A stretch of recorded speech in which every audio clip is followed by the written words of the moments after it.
Hi everyone, welcome to Touch to Click. Today in this video we'll explain how to check screen time in Windows 10 and show you an easy way to see how long your computer has been running. Step 1. Go to the taskbar at the bottom of your screen and right-click on an empty area. The taskbar is where you access running apps and system options quickly. Step 2. From the menu that appears, click on Task Manager. Task Manager is a built-in Windows tool used to view running processes and system performance. Step 3.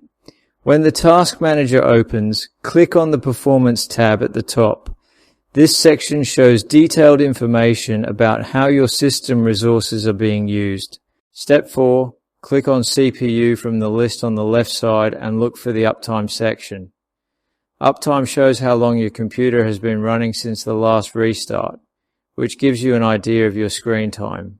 Thanks for watching, and don't forget to subscribe to Touch to Click for more simple and helpful Windows tutorials.